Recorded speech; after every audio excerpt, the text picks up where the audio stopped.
The Kenya National Examination Council has released a list of schools that competency-based curriculum grade 6 learners will choose from for their preferred junior secondary schools come next year. With the help of parents and their teachers, the more than 1.2 million pupils have up to the end of this month to select 10 schools from different categories, from national to sub-county schools. And as Emily Chebet reports, some education stakeholders have faulted the selection exercise, saying the 12-year-olds should be placed in schools closer to their homes.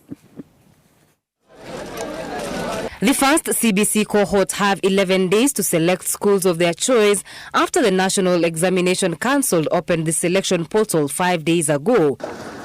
KNEC has already released a list of national, regional, county, sub-county and private schools that are mandated to offer the new curriculum. The advisory from the examination body requires learners with the guidance of their parents and teachers to select 2 national schools, 2 regional schools, 2 county schools, 4 sub-county schools and 2 private schools, a total of 10 schools. That government is made of human beings, and that if at any time the 30th of August becomes an issue, we shall be prepared to adjust it.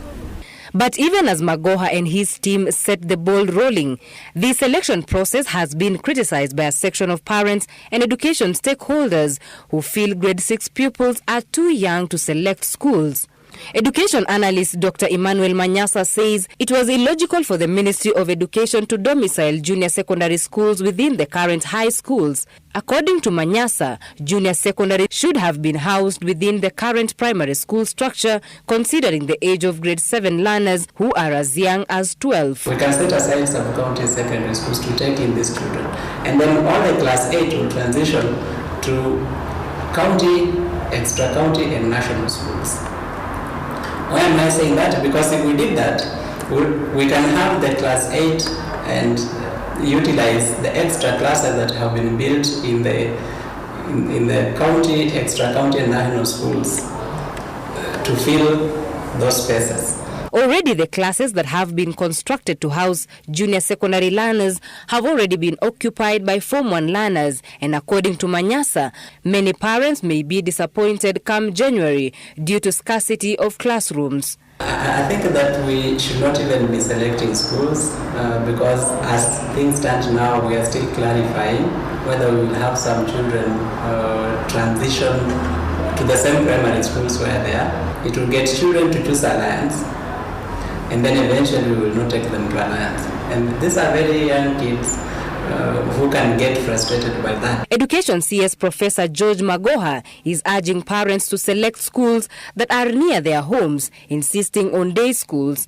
On the schools list, there are a number of private schools that have also been accredited. Majority of the children in private schools, who usually do very well anyway, will remain in their schools, because as we are talking now, maybe by next week I'll pronounce myself exactly on the number of primary schools that have converted and are ready.